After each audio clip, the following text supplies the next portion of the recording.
Welcome to the What Happens Next YouTube channel. What we're aiming to do with this channel is share content designed to make sure that you're supported through whatever's next in your life. And we'd love to continue to do that. I've got a favour to ask today, and what I'd ask you to do is just subscribe.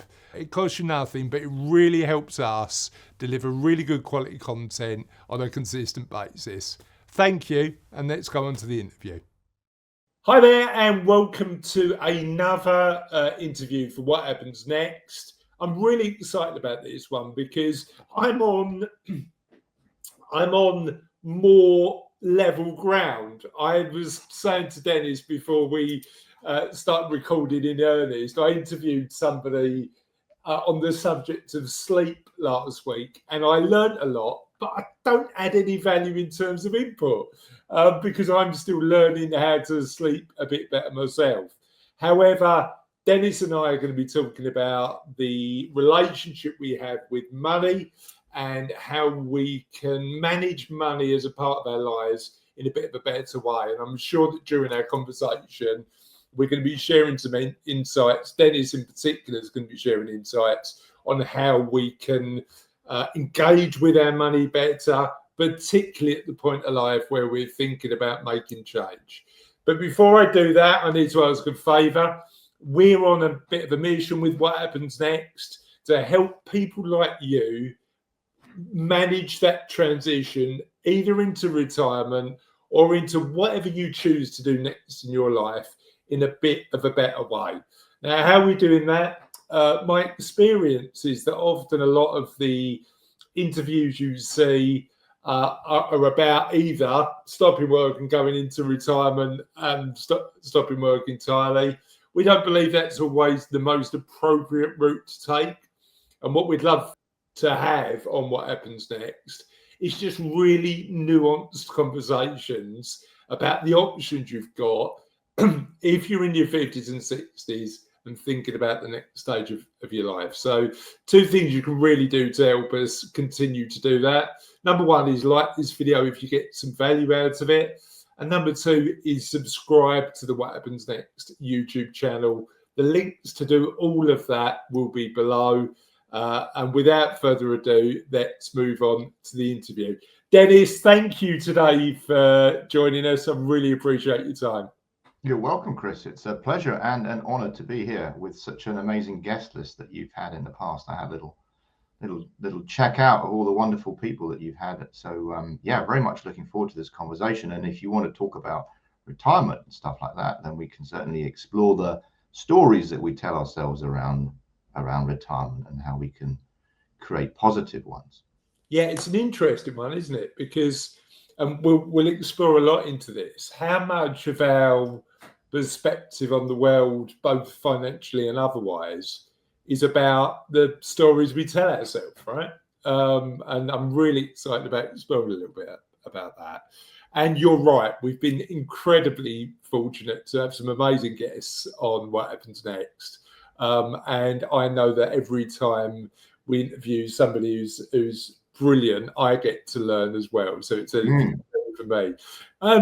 Without further ado, can you just tell us a bit about, I know who you are and I'm a fan of what you do, but tell our audience a little bit about you. Sure. Thank you, Chris. So my name is Dennis Harhalakis. I'm a certified money coach. I am a money coach trainer. I help people to understand their patterns, behaviors, and emotions around money. But before that, I spent 30 years in financial services. I started in the mid-80s, if you can believe that. And so I spent 30 years in wealth management and also other kind of, platforms around kind of helping people with money. My main background is creating wealth management platforms, product platforms. So I didn't have a huge amount of time in front of clients, but essentially I spent 30 years and I thought I knew a lot about money. And I guess I kind of did, but I had this realization while listening to a financial planner on a podcast talk about the origins of our patterns and behaviors and emotions. I realized that actually I didn't really know very much about money in myself. I knew how money worked in the real world and how it moved around, but in terms of kind of myself, not very much. And I realized at that point that I had inherited my father's money anxiety, along with a lot of his other anxieties and scarcity issues. And I've been dragging those around for the whole of my life. So this was 2018. It gave me an insight into who I was, why I behaved, and how I behaved. And that was my turning point to become a money coach, to train as a money coach, and to understand money and myself. And so I've spent the last, whatever that is, 7 or 8 years, exploring my relationship with money, understanding it, healing from some of the earlier wounds from childhood, and helping other people do the same thing. And I think in terms of kind of where you point that, if you think about money coaching, it's really a framework for understanding patterns, behaviors, and emotions around money. Yes, I do coach people. Yes, I do train coaches. But fundamentally, it's really about understanding behavior, and then you can move forward. And so in the financial space, I help planners and advisors understand client money behavior, because I think that's, massively important. So if you kind of ask me, why is that different from advice or planning? Well, first of all, I don't go near any regulated stuff. But really it's about the patterns, behaviors, and emotions that we have around money that drive our behavior. I'm really curious about how good a job we do in the UK in particular, but in financial services worldwide, about having better conversations around money. What are your thoughts on that? Ooh, well, there's an area. So I think we can get a lot better at it. So when you look at the planning process, it's linear, it's logical, it's transparent, it's numbers based. And when you look at the money decision process, it's the opposite of all of those. And that's an area I'm really looking forward to exploring with you. So the question then is, I think there's two things. One is, if this is how we make decisions around money, and this is how the planning process treats it, am I going to drag my client towards my process, or am I going to move towards the client and understand a bit more about their process? So if you ask yourself the question, or as I do, is like, well, do you help clients make financial decisions? The answer is almost invariably, yes, we do. So, okay, fine, great, brilliant. How do you know how your client makes their financial decisions? What do you know about them that helps you understand how they make those decisions so that you can help them make those decisions?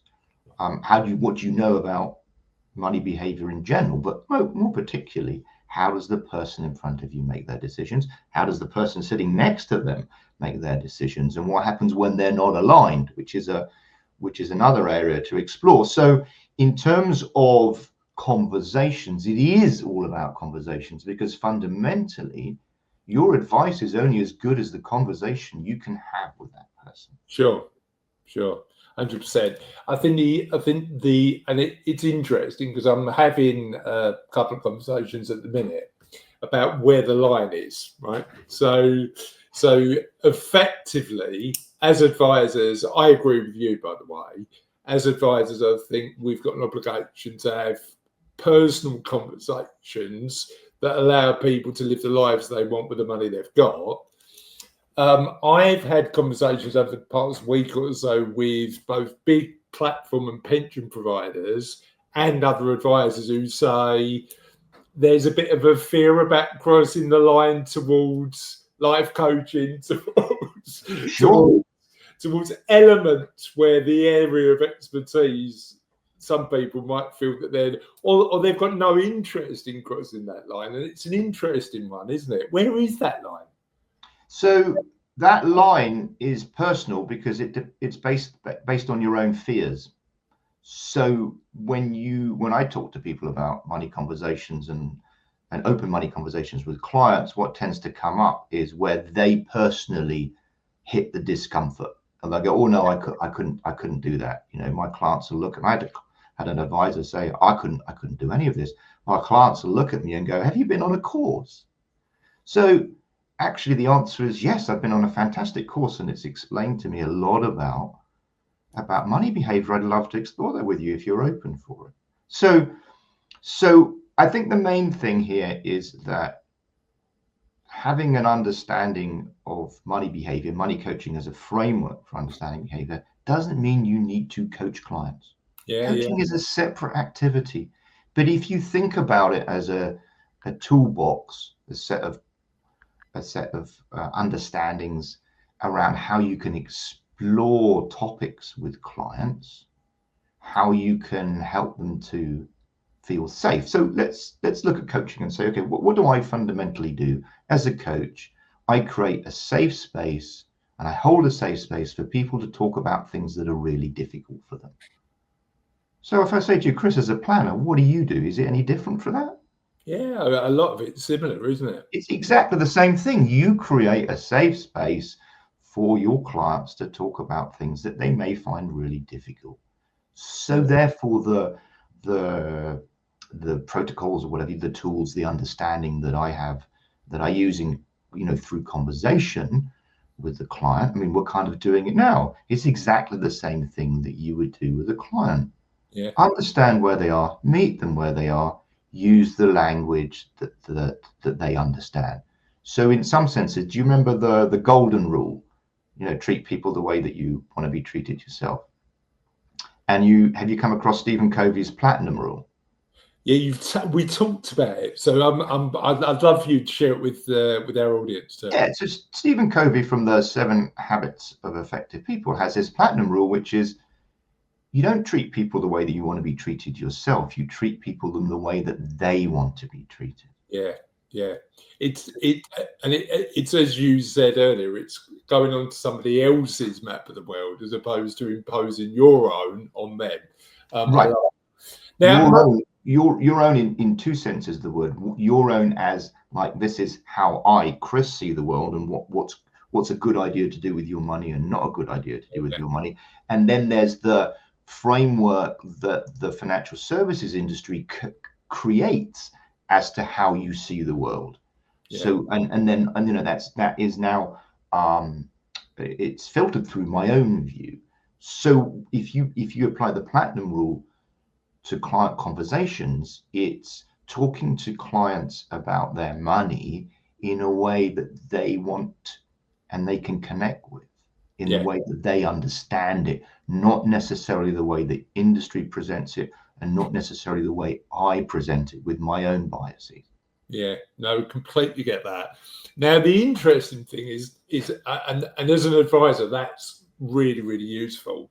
But what I'm interested in exploring on this interview, particularly because most people watching this won't be advisors, is helping people understand how to get a better relationship with money. Yeah. So talk to me about, if you're watching this, you're at home, you're going, I've never really thought about my relationship with money. What do I need to do? What's the first practical step people can take? Sure, absolutely. And I'm going to précis that by saying, if you'd asked me that question 7 or 8 years ago, I'd have no idea what you're talking about. Yeah. So if you're listening to this and you go, what the hell is he talking about relationship with money? I just need more of it. That's obvious, right? That would have been my answer before I really understood it. So we need to define what we mean by relationship with money, I think would be the place to start with this, Chris. So what is your relationship with money? Your relationship with money is a set of beliefs that you have about what you can do or be or have with money, right? Yeah. It's based up, the model that I use has kind of 3 parts to it. One of them is how do I feel about myself? The second part is how do I feel about money? And the third part is how do I feel about money and myself, right? There's three separate bits to it. The thing that's important to understand here is that how you feel about yourself is the cornerstone of your relationship with anything and anybody. So if we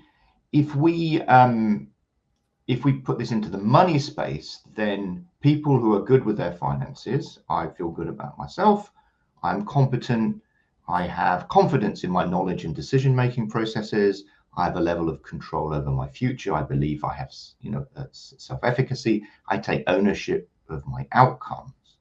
My self-worth does not depend on my net worth or my possessions. I am enough.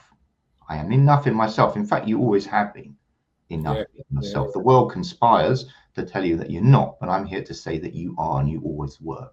Now, when I feel good about money, then money is a tool to achieve well-being. It's not the work of the devil. It's not the root of all evil. The only thing that matters, or something we don't talk about. It's not this unknown or confusing thing that I don't understand. Now, it's important to be good with money now more so than ever. 2,000 years ago, it didn't really matter, but now it does. But that doesn't mean that money is the most important thing in the world. And the third part, when I feel good about money in myself, then I understand how money works. And if I don't, I'm okay with finding out. Money or thinking about money doesn't make me feel uncomfortable, anxious, ashamed, inadequate, guilty. I am comfortable having open money conversations. I am comfortable asking for what I'm worth. I'm comfortable engaging with the financial system. If I feel that money is evil or thinking about it or talking about it's wrong, then I'm not going to engage with it. If I feel that I'm incompetent, then I don't want to look or feel stupid, so I'm not going to engage with it. If I'm trapped in guilt or shame or regret, I won't engage with my finances or anything that triggers my discomfort around money and myself. So you need all three to have a healthy relationship with money. And that's, at a core identity level, then the people that have a healthy relationship believe and that they can manage their finances well. So that to me is the most important starting point around this, is what do we mean by our relationship with money? Yeah. So the second part to understand is the learning process. So how do we learn about money? What do we know about money? So Chris, when you were growing up, did anyone ever show you how to understand or manage money? No. And I had really mixed messages from I don't want to turn this into a counselling session, Dennis. No. I will happily openly share my story, because I think there's probably some learns in there. I learned about money when I started work, but when I think about my own money story, real mixed messages from both mum and dad. Because Mum had a attitude in terms of money that she really, really struggled to hold on to it, and was really uncomfortable having those money conversations. Dad was probably a little bit better, but again, there was no open dialogue about it. Right. So fundamentally, and no one ever showed you how to understand and manage it. Now, that's totally normal. Most people were never shown how to understand or manage money. None of my clients were. All the money coaches that I've trained, we have practice clients, none of them ever were, except for the clients whose parents, usually the dads, wanted to teach financial literacy lessons, and it ended up so painful the kids were scarred for life. But in general, right, no one ever shows you how to understand or manage money. So then later on in life, because it's not that easy, we end up in this situation where people go, well, it's money, right? And I'm an adult, and it's numbers, it's maths. Why can't I do this?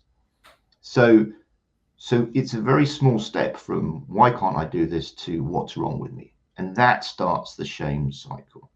So the first thing I always say to people is you shouldn't feel bad because you can't do something no one ever showed you how to do. Sure. So we start with that piece. But we don't start with a blank sheet of paper. This is what you alluded to. So it's not like we don't know anything about money. We just were never formally taught. Now, what we do know sits in our subconscious, because it is basically what you do know about money is based on the behavior that was modeled by the people around you as you grew up. Now, if you look at learning processes, we tend to think of learning as this kind of conscious cognitive process. You go to school and they give you a whole bunch of stuff and you try and memorize it or regurgitate it and everything. The infants learn from behavior, because that's all they have. Even before language, it's really, really important.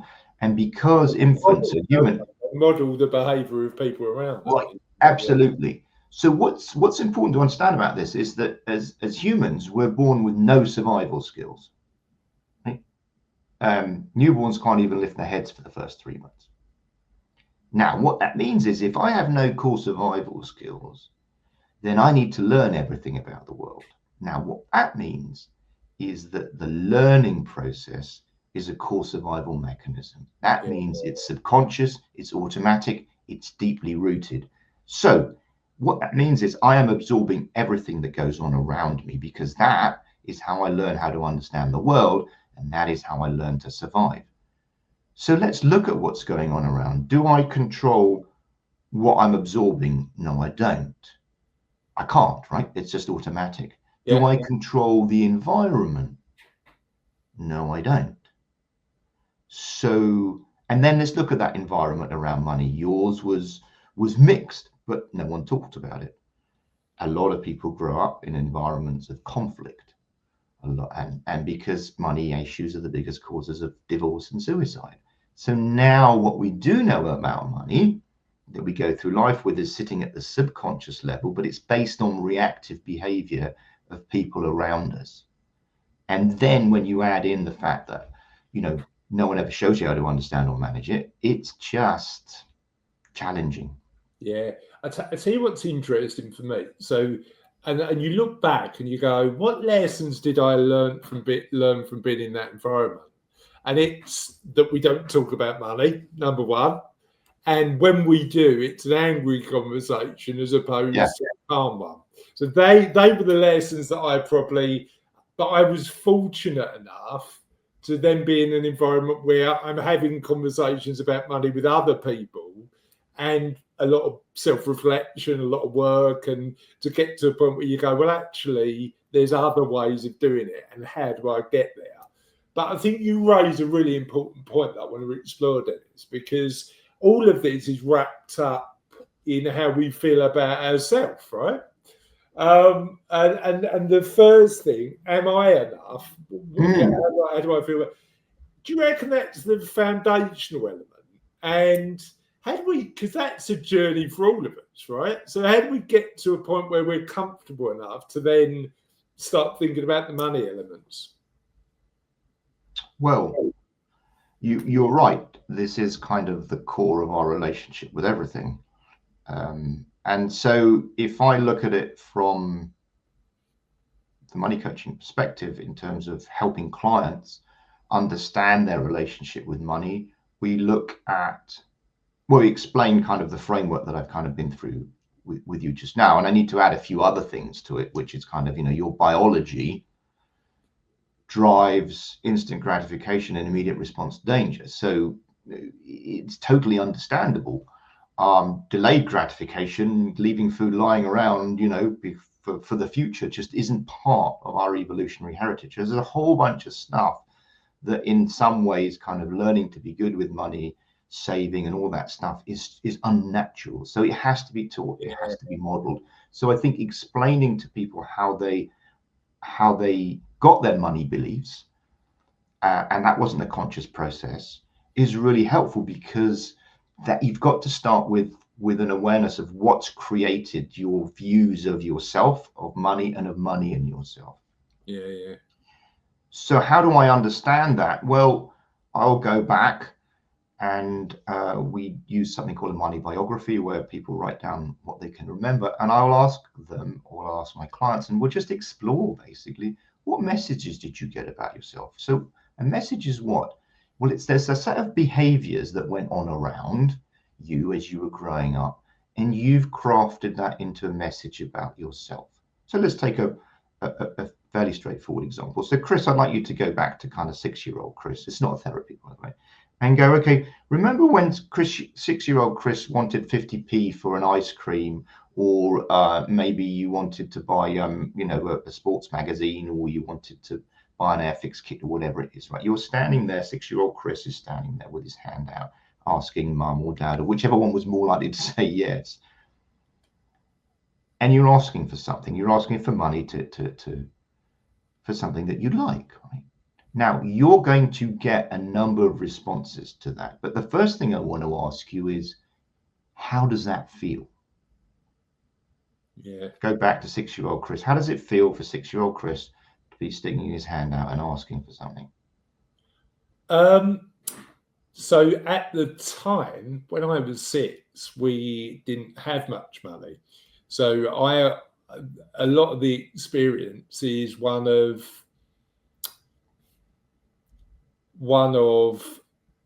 I think the thought is the fact that I don't want to deprive mum and dad and Wow. put them under pressure by asking for that. Right.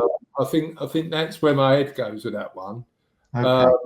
And I remember when I was going back to the 80s now, there were periods in our family, and again, this was to do with the relationships my mum and dad had with money, periods of boom, but also periods where there was nothing for Right. a long period of time. So I think it depends on when you'd ask me. If you'd asked me when times were good and it felt open, that would have been different. My head goes back to those times when money was short and I'd feel a pressure not to ask is the reality. Okay. Well, thank you so much for sharing that with us, because what I think you've done there is you've said, okay, well, I have a need or a wish, but I'm going to push that down because I know we don't have any money and I don't want to go there. I don't want to rock the boat. I don't want to cause problems or anything. So in fact, what you've got is you've got a message about money from the environment, a message about yourself. And the message you got is my needs. I'm just going to have to push them down for the moment because now's not the right time. Here's the interesting thing, heading back to sort of some of the conversations we have with clients. I've got clients who have delayed and deferred gratification for decades, Right. got to a point where they've built a level of wealth. And actually, we assume a poor relationship with money is about not having any. And in actual fact, sometimes, particularly with some of our clients, the reality is they've got stuff they want to do with their lives that they're not spending their money on. So it's interesting when we think about a good relationship with money, it's all about just building as much wealth as we can. But in reality, it's not, right? It's a balance. Well, a good relationship with money is not the same as wealth building. You need a good relationship with money to build wealth. We're going to come back to this in a second. So we're going to circle around to this because what you've raised is a really interesting question around kind of where the extremes of behavior sit. So we tend to split things into, are you a spender or are you a saver? So in your experience, then, where do the extremes sit? They sit at either end, don't they? Extreme spending or extreme saving. So you just alluded to kind of extreme saving. The healthy bits in the middle, we don't have a word for that. So we don't talk about it, right? The closest I've come to it is unconflicted spending. But there's also some saving and there's some borrowing. There's a whole bunch of stuff sitting in the middle of, are you a spender or are you a saver? So unconflicted spending is where I can spend and I'm not worried about running out of money. I'm not worried about guilt. I'm not worried. It's unconflicted by. Unconflicted is a good word for it. So now you answered the question in a really interesting way. And again, thank you for that. Fundamentally, all of us at whatever age, whether it's young Chris, young Dennis, young whoever, when you've got your hand out, it's a position of vulnerability. Yeah. It's a vulnerability because you don't know what the response is going to be. And it could be, no, don't be so spoiled, don't be so greedy. Or it could be, yes, of course you can. Or it could be anything in between. And maybe it's different on good days and different on bad days, which is kind of what you alluded to. And maybe it's different with one parent or another parent, or maybe, dad's in a good mood. Maybe, he's not in a good mood. So what you are is vulnerable and you're asking for something. So the response you get is going to contain a message for you about whether it's safe to ask and how important your needs are and how important you are. So if we go back to where does my understanding of self-worth and who I am come from? It comes from messages that you got, from behaviors that you created, messages around, and that created your belief system around. And so we explore that because it's not just about money. So if we go back to your clients who can't spend money, they're worried wealthy in the old age, and you look at it and go, well, I've done the cash flow modeling and you're going to never run out of money. The question there becomes, why are they not doing it? Why do they not give themselves permission to do it? Now, partly you could say, well, you know what?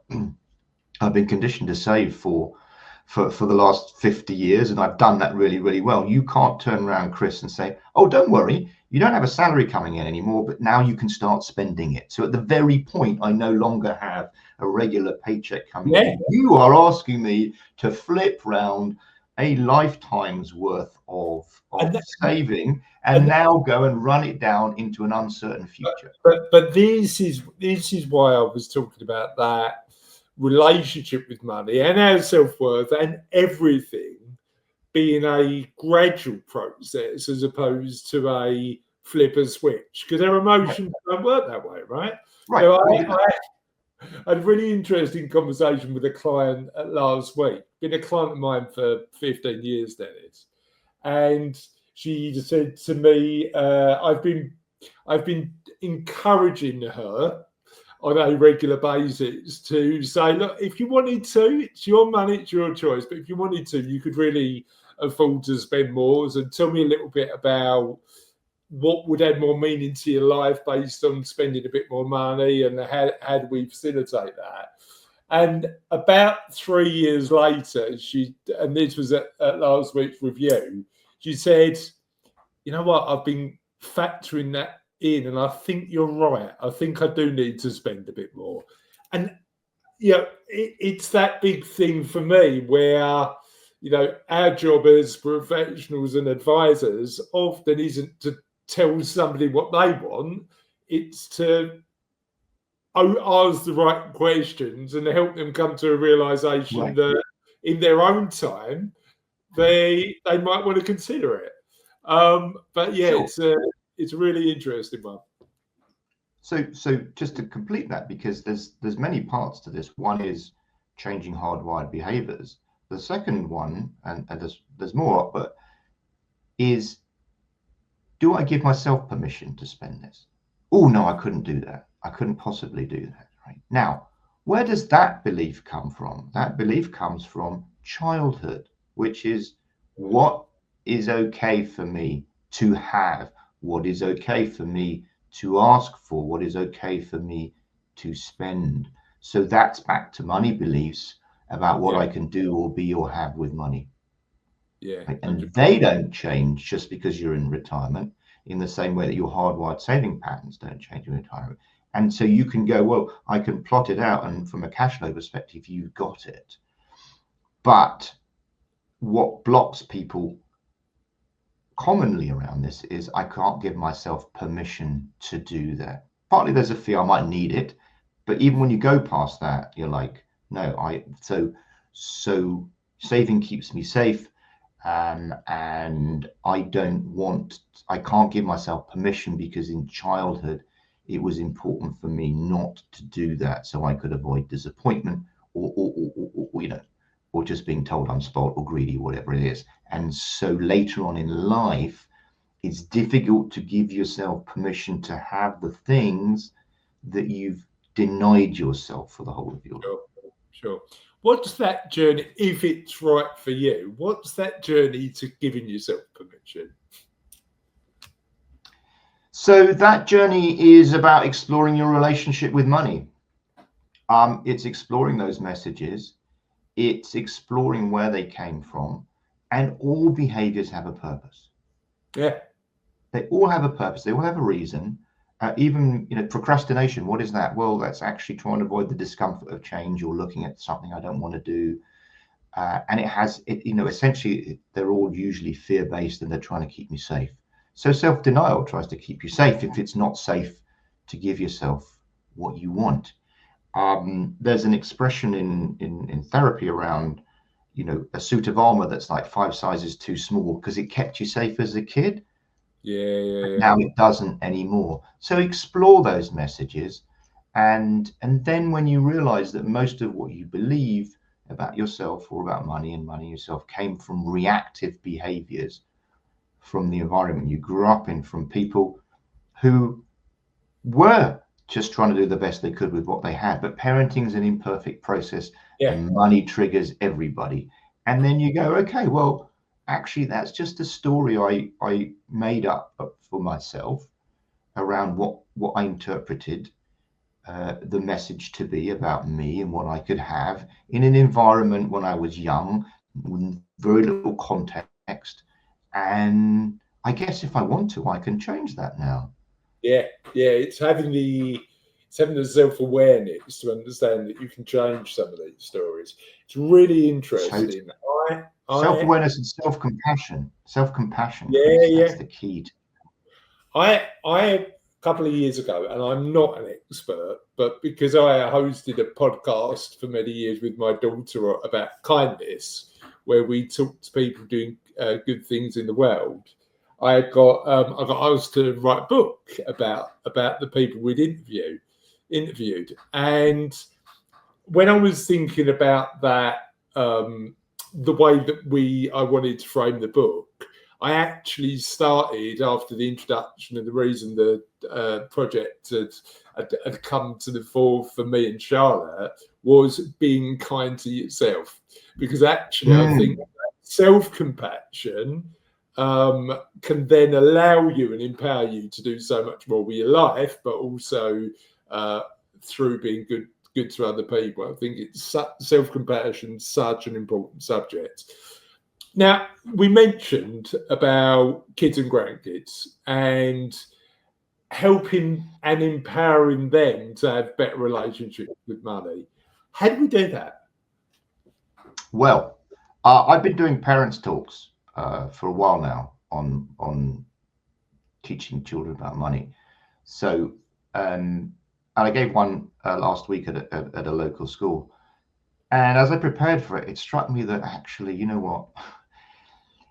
It's all about modeling behaviors. So I'll break it down for you in a little bit. But, fundamentally, people go, oh, you're a money coach. How do I teach my children about money? And I go, well, you already are.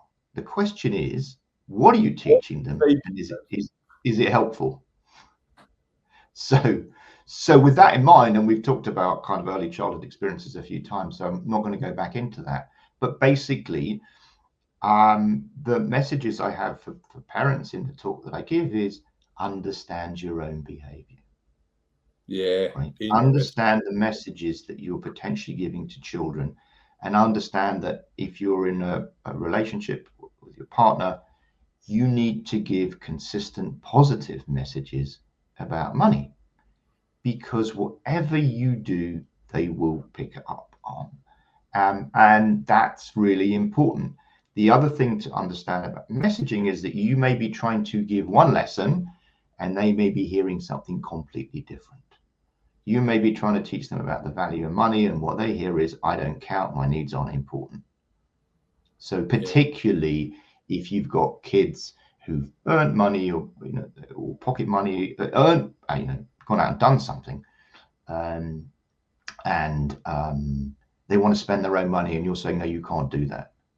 So what does a child hear? It's like, well, it's not my money. I make bad decisions. I can't do it.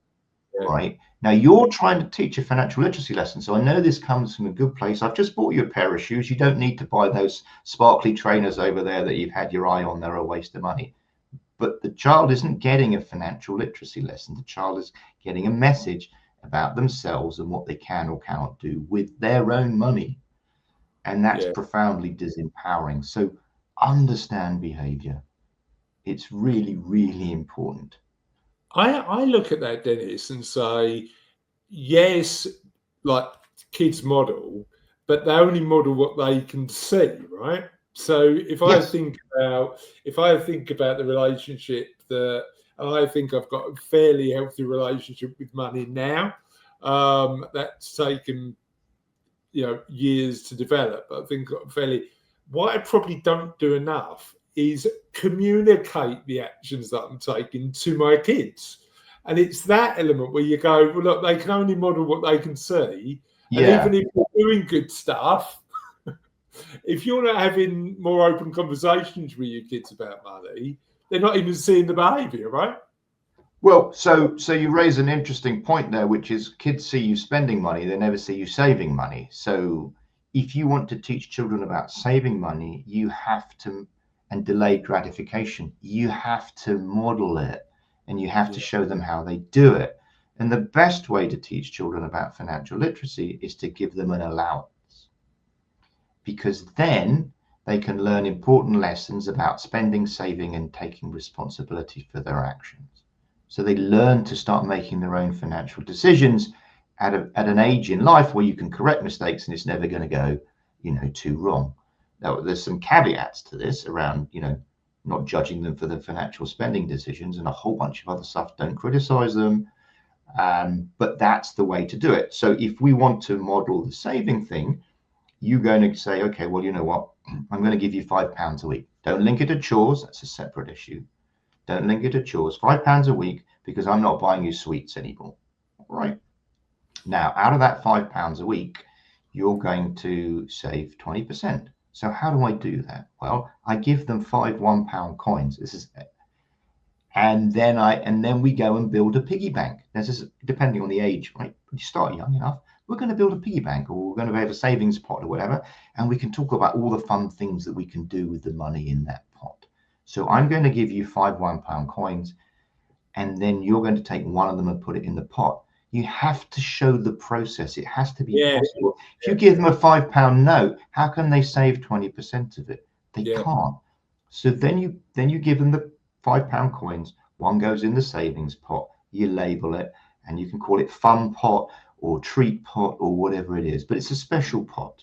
Now, piggy banks don't pay interest. So you're going to have to reward the saving activity. And you can say, well, you know what? If you saved £10 or £20, whatever it is, I'm going to give you an extra pound, or I'm going to double it for you, whatever. So what behavior do you want to create? You model it and you reward it.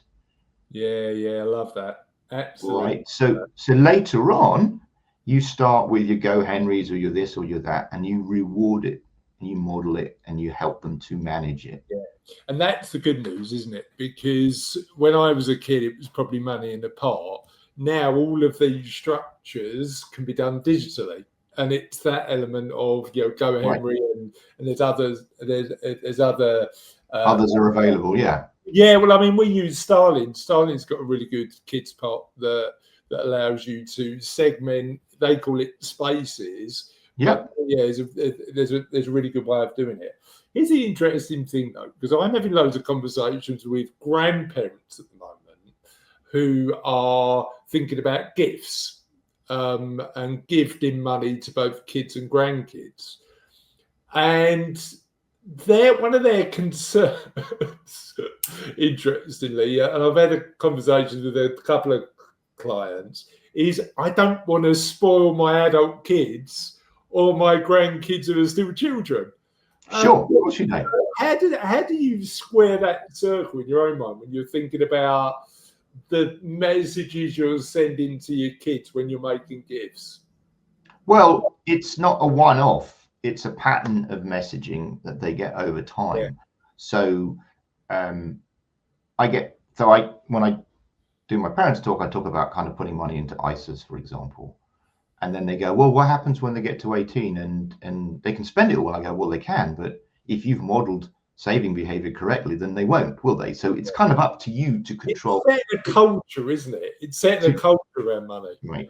Yeah. So I think you've had Will Rainey. So Will Rainey writes great stuff about kids. I think he told me once he doesn't give his godchild money. He puts £10 or £20 a month into his junior ISA, and he says, well, I think by the time the kid's 18, it'll be worth £8,000 or £10,000. Now, the thing with that is that it's a really good lesson on compounding and I don't know whether you want to call it dollar cost averaging or whatever else it is. So it's about delayed gratification. It's putting money out. So that is a way to model it for the child. Like, this is what I'm going to do for you, and look what it's created for you. Yes, you can take the £5,000 and blow it if you want, but I've given you, I've shown you how you can do this for yourself by doing it for you.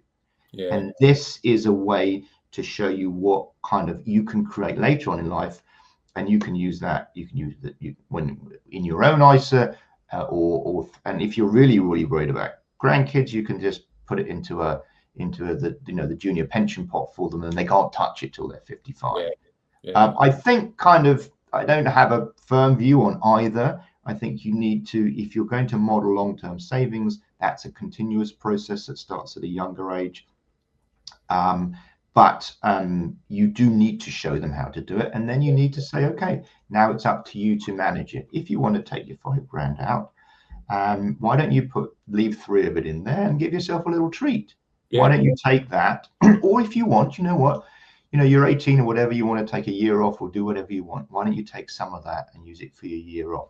The process of delayed gratification, saving, putting money away has been, proved to you. Now you understand how that works, and you can do that for yourself going forward. Yeah. So I think that's, it's a way of explaining to them. My kids all have ISAs, and they've had for a while, and they're like, yeah, great. Now they're all grown up. So like, show me how to manage it. Show me what you've invested it in. Why Vanguard and not this, or why the other. So it continues, doesn't it? Yeah. Right. Yeah. I'm modeling the behavior that I'd like them to continue, but I have to recognize that if they choose to do different things with it, that's also okay. Yeah. So I don't think it's a spoiling. I think it just has to be. So just to interrupt you, just to finish this off, what you hear, what you're hearing, of course, about spoiling children and this and that and the other is your own fears or other people's fears around it. So I think just to tie a bow on this one a little bit is like, how do you communicate this stuff? So there's walk the walk, right, and talk the talk, which means don't shut down money conversations under any circumstances. So when a child comes to you and says, are we rich? Are we this? Or how do we say, whatever, have the conversation. And this is where most parents struggle. It's like, how do I answer that question? Because I was told you don't talk about money, or I have no idea what's going on. I don't know how to answer it, or, they're only young. And so, our own fears and anxieties around our relationship with money appear immediately when our children come to us and ask us to talk about them. And I say, talk the talk. Just step back a second and go, whatever the question is, just step back and go, wow, that's a really interesting question. Can you tell me a little bit more about why you asked that? Now you can use that in any conversation. You can use it with your clients. Oh, that's really interesting. Tell me a little bit more. You understand this as a basic coaching technique, but for children, it sends a really positive message about asking questions about money, because they're still forming their relationship with money. And if you go, oh no, we don't talk about that, you've just shut down. You've just told them that money's not important, or they're not important, or there's something problematic here. And if you don't want to talk about it, where are your children going to go to get information from, Chris? What's really interesting about that for me, Dennis, is I've always tried to encourage my kids to be curious, and I try to model that behavior by being curious myself.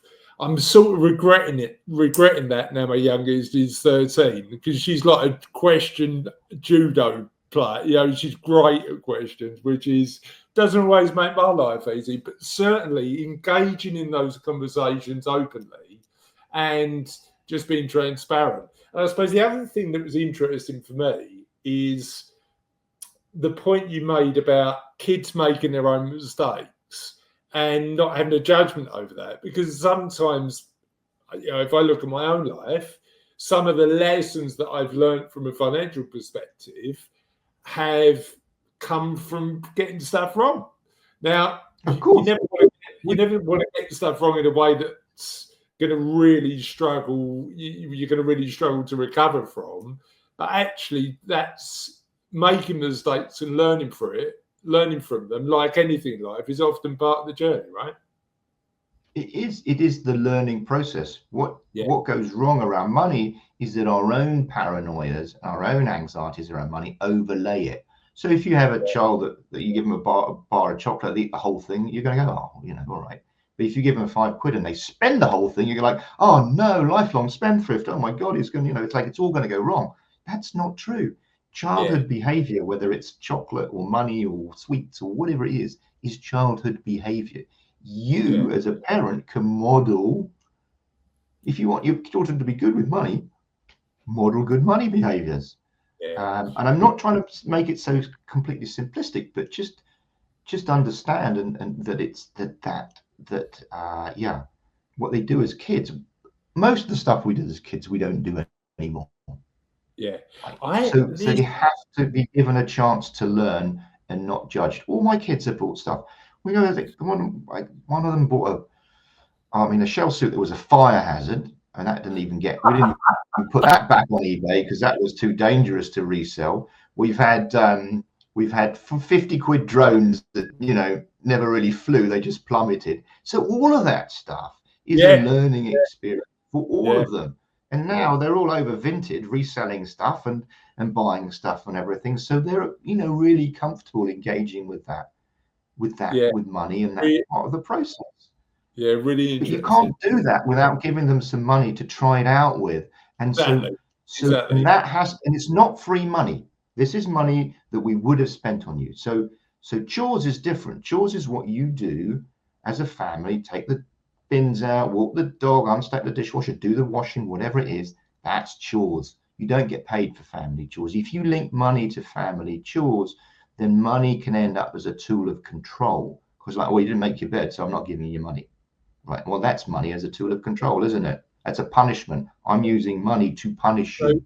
Because I was going to ask you about that. So when you look at chores, you never link that to money because that's just being part of the family, right?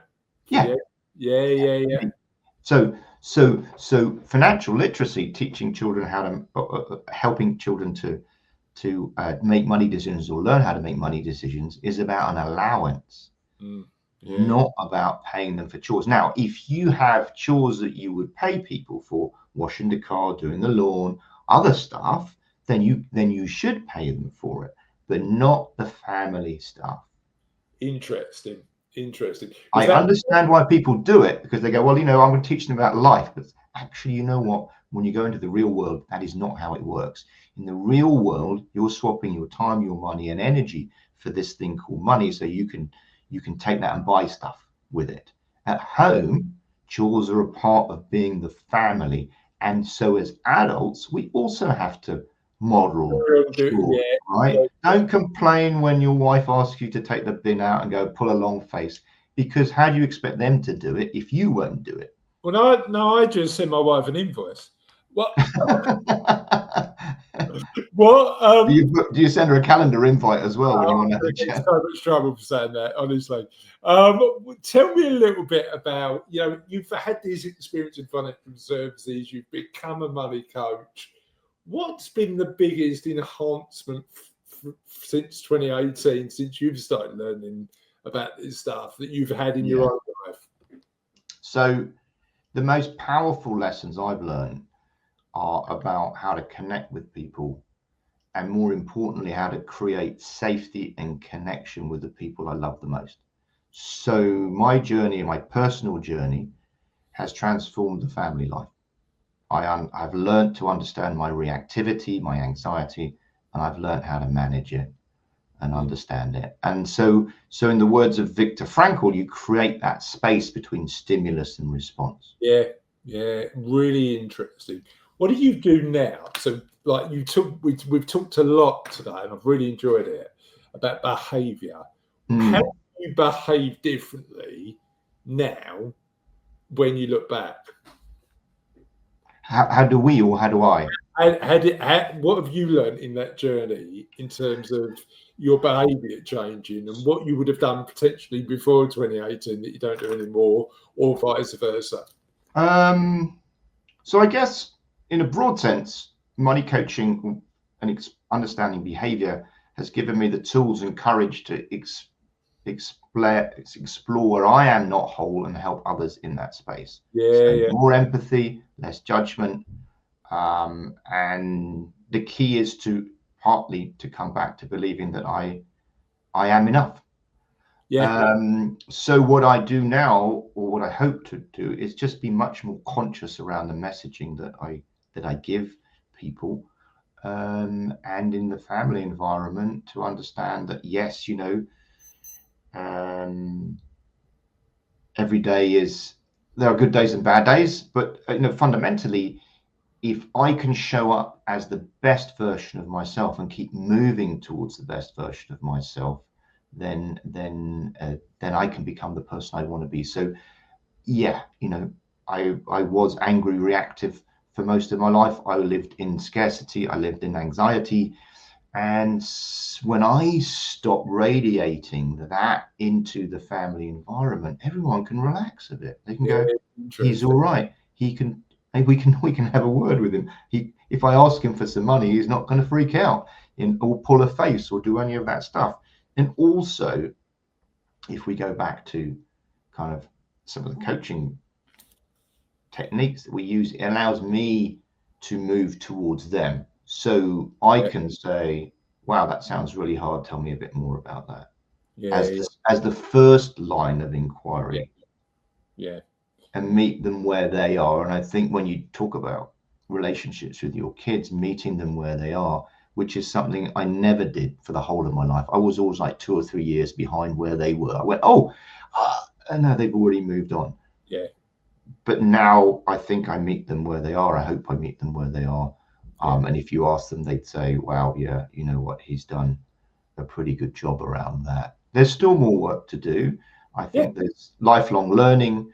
Don't let other people define success for you.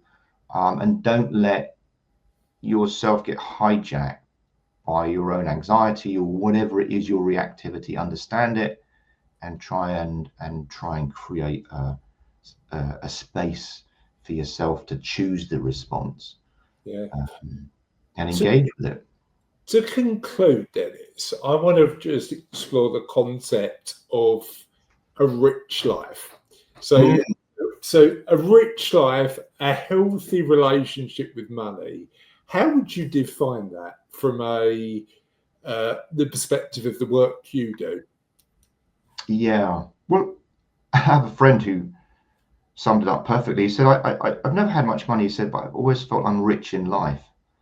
And I thought, I wish I had that. I'm not envious or jealous. I just loved what he said. To me, it was so powerful. It's a view of yourself and life that's just so empowering. It's so beautiful. I think that it starts with gratitude. I Yeah. think that starts with realizing how lucky you are, not in comparison, but like if you've got, it's really interesting. I'm really into the work of a lady called Esther Burrell at the minute. She's a Oh, relationship, Esther, yes, the relationship queen. and I really like her phrase. The quality of our lives is defined by the quality of our relationships. Now, I think there's a bit of nuance to that, and I think actually there's probably a sort of broader conversation to have. But if you just look at how lucky you are to have good people around you, and most of us have, because Yeah, interesting. yeah. So what's a rich life for you? And when you're having conversations about a rich life with clients, where do you start? Oh, great question. Well, I'm going to turn it slightly because I think in a rich life or success, I think, people say, what success mean to you? And so success for me is that I can live in harmony with my environment rather than in conflict with it. Yeah, So if I take that slightly and repurpose it a little bit around kind of, what does that mean, a rich life for clients?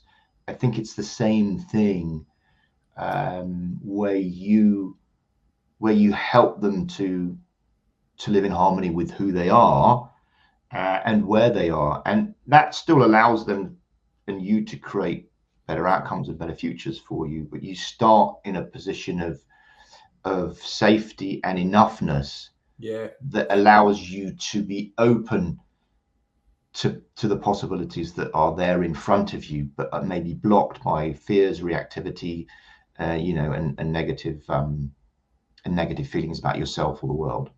Yeah, So a no, rich life is where, in some senses, you are open to everything that life can offer you yeah. without self-loathing, self-doubt, self-limiting behaviors, and self-sabotage. And And that comes back to self-compassion. yeah, no, I love that.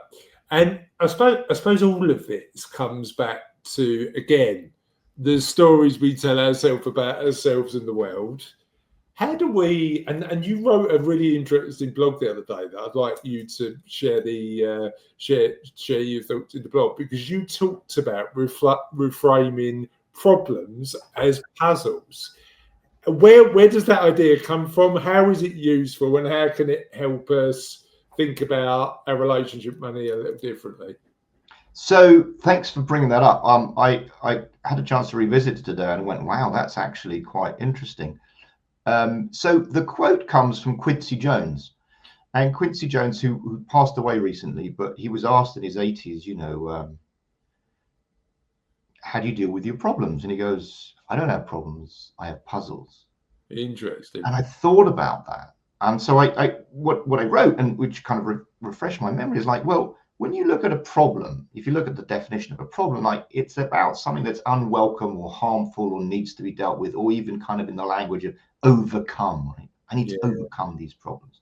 Whereas puzzles are games or toys or problems designed to test your ingenuity or knowledge. So when you look at it as a puzzle from a reframe perspective, you're connecting to much more positive language around what you're going to do and using your ingenuity to find a solution. When you look at it as a problem, you imply it's unwelcome or harmful and needs to be dealt with. And that takes you to a reactive space of judgment, like, why can't I do this? What's wrong with me? yeah, yeah, So it also views behavior as a conscious choice when often it isn't. So the puzzle reframe is curiosity and a desire for understanding. yeah. I don't use puzzle, but I might start. The reframe I always use is challenge. Hmm, The challenges excite me. It's like, and it won't work for everybody, but for me, it's like, okay, challenge accepted. That's it. I sure, absolutely. But the principle actually is the same. The language we use in all of these areas can have a real massive impact into the way we perceive some of these elements of our lives. Or, Dennis, or other people's lives. yeah, 100%. Other people's lives, because you can, whatever you do with other people, you can flip back to yourself and vice versa. So like, I wonder why they do that. And Yeah, it's really curious. Like, what does that behavior get you? Is a much better way to approach something than, I don't know, and what's wrong with me. So puzzle, what, I think, tees what, that up for what curiosity and self-compassion. Yeah, what's really interesting as well, and I'm writing about this for the What Happens Next book at the minute, is you talked about the mistakes we make as kids. When we're at a transition point in our lives, I'm writing a lot about how some of the things we do as kids might be helpful in this period of change. And actually, that Quincy Jones quote's a really interesting one. Mm, Reframing this opportunity at a period of what happens next as an opportunity to play. And I know that play is often defined as quite a childish word. I think there's a real opportunity there to reframe this element of our lives, not as one of decline, but one of actual opportunity that we can live the lives we want sure. a bit more and enjoying it. So it's really interesting. What, Um, what, what comes up for me, just to say around play, is it's a period of life with curiosity and wonder. yeah, And the education system beats that out of us. So I say, play is fantastic. When were we told that play wasn't appropriate or you're too childish or whatever? All of that stuff, it's another set of messages. So give yourself permission, certainly if you're in that transition phase to retirement, to have, curiosity and excitement about what happens next. Now, obviously, there's a whole bunch of other stuff going along with validation and who am I and purpose and meaning and, what am I if I'm not X, Y, Z that I've been for all this period of time. And that brings a sense of insecurity and challenge around it. But it's also an opportunity to re-explore and just pay you with stuff. Yeah. It's a great book. I don't know if you've read it. And I always talk about it on What Happens Next because it's one of my favourites. A book called Design Your Life by Bill Burnett. And he talks about this concept of low-cost experimentation. So just trying stuff to see whether you're going to like it or not. And that, to me, is what play looks like in that period of our lives. Just try. My wife's come up to 50. And again, I'm going to get in trouble again for mentioning her age on the interview. But the interesting thing is she's just started a pottery class. Awesome. And just trying new stuff to make sure that we are, when we've got the opportunity, I think is really interesting. Dennis, I've loved today. Really enjoyed speaking to you. As we expected, it went off on a few tangents, which I loved. Thank you, Chris. And I think we've probably got enough for another conversation at some point. So we'll get that organised. Where can people find out a bit more about you and the work you do? So you can find me at cambridgemoneycoaching.uk. Cambridge Money Coaching is all one word, cambridgemoneycoaching.uk. I'm on LinkedIn, Dennis Harhalakis, as well as Cambridge Money Coaching. And that should be enough for everyone to find me. I believe that I had a client who said, "Oh, I found you through ChatGPT." I thought, well, great. Yeah. So if AI knows about you, it's a good thing, isn't it? But Cambridge Money Coaching would be the place to start. So thank you so much for your great questions and your time today, Chris and all. I've loved it. Thanks, Dennis. Have a great day.